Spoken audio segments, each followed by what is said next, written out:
Okay, we have here the sum from n equals 1 to infinity of 1 over n to n plus 1.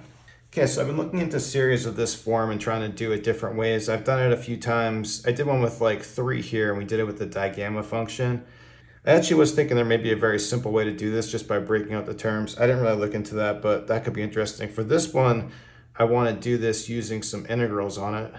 For my method in this one, I want to do something similar to what we've done in a couple previous videos where we just try to generate this with an integral. The way I want to do that is set up an integral from 0 to 1, and I want something simple to integrate that we can just do power rule on that's going to give me this. So what's going to work is if I have x to the 2n over n, the n is going to give me the n right here.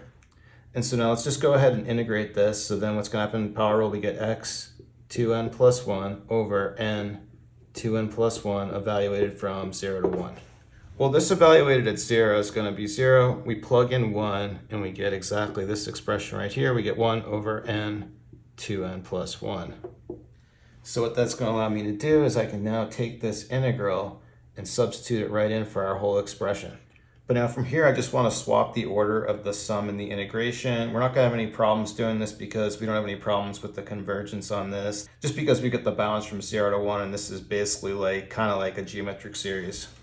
And now in this thing here, one subtle thing, I just want to kind of rewrite this a different way. So for x to the 2n, I can write this as x squared all to the n, just with exponent properties. And then now what I want to notice on this is very similar to our series expansion for ln 1 minus x. Okay, so here we have our formula over here to the right. Again, convergence, not a problem because looking at our bounds here, we're going between 0 and 1, so this is going to be fine. And then with this, I just want to manipulate it a little bit to get it to look more like what we have here. One thing I can do with this minus sign is I can multiply by minus 1 on both sides, and then we have a minus over here. And now the only difference here is our input here is x squared, not x. So let's just kind of squeeze that in. If we have this as an x squared, then we need this to be x squared here. But now what that's going to do is allow me to write this sum like this right here. And so we can take this and just plug it back into our integral. And now with this thing, I think there's a few different ways to do it. You could go directly to integration by parts. I think the way I want to do it is, let's notice that 1 minus x squared, we can write difference of two squares. I can break it up like this. But then with log properties, I can separate these out. And then if I break into two integrals, then we have two very easy integrals. Not that this was so hard, but I think this just allows me to avoid some of the messiness of the integration by parts. And now these aren't too bad, but I still don't really feel like doing integration by parts. You could do it, but I'm going to skip it. So in order to get around that, let's do a u substitution on this. We'll do it on each of these. So for this one, we'll have u equals 1 plus x.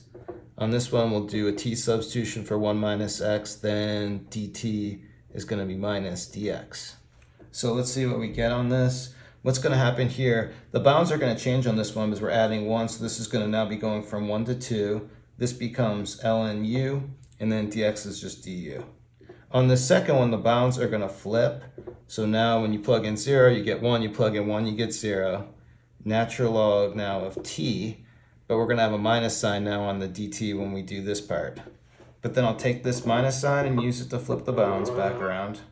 And then one quick thing on this, let's just do a variable change, definite integral. It's not going to matter if I change the variable. So let's change this one back to u, just because now I can just merge these together because we're going 0 to 1, 1 to 2, use the same variable. So what this is going to become is integral from 0 to 2, natural log of u du. Now let me just get a little more space and we can finish this thing off. Okay, now for this integral right here, all I need to do is let's just use the formula on this. So this is going to become, we'll have a minus sign in front, u ln u minus u, evaluated from 0 to 2. And let me just rewrite this with the minus sign distributed in. So I can write this as u minus u ln u, just reversing the order on everything. When you plug 0 in here, everything's going to be 0. Even though technically you need a limit on this part, this limit's still going to be going to 0. So now we plug in 2, and so for my final solution of this, we just get 2 minus 2 ln 2, and that's it. Okay, there you have it. That's it for today. Thanks everyone for watching. Have a good day.